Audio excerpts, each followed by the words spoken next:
One man is dead after a truck drove off a ramp at the Swartz Bay Ferry terminal earlier this evening. It happened about 5 minutes after the Spirit of British Columbia had left the terminal, which was crowded with travelers for the long weekend. BC Ferry says the pickup truck sped down a lane at the ferry terminal, broke through a barrier and went over a loading ramp into the water. Divers found the truck submerged in 10 meters of water and removed the lone occupant. The incident has left witnesses and BC Ferry staff shaken.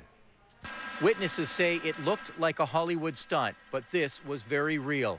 BC Ferry says just after 5:30 this evening, a white GMC pickup truck waiting in line for the 6 o'clock ferry at Swartz Bay drove up the upper ramp at berth 1 and into the water. The ship had left the dock for at least 5 minutes when the incident happened.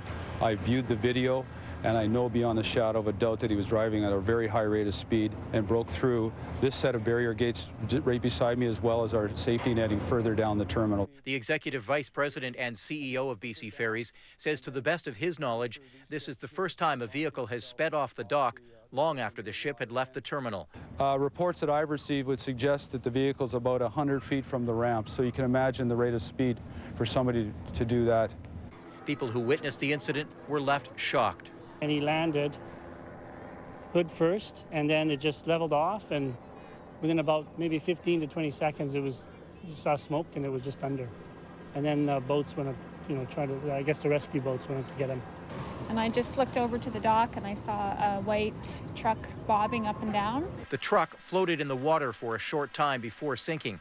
Staff on site immediately responded, along with the RCMP, BC Ambulance, North Saanich Fire Department, the Joint Rescue Coordination Center, and the Coast Guard. Just after 7 o'clock tonight, Coast Guard divers pulled the driver from the water. His identity is not being released. There's a couple of employees that witnessed the incident. We're obviously doing some debriefing and counseling with them. We will then want to talk to them further to make sure that we have a better understanding of what the video shows us. BC Ferry says berth 1 was shut down while a full assessment was conducted. The incident is not expected to affect BC Ferry's operations at Swartz Bay. Police and BC Ferries have launched separate investigations into the tragedy.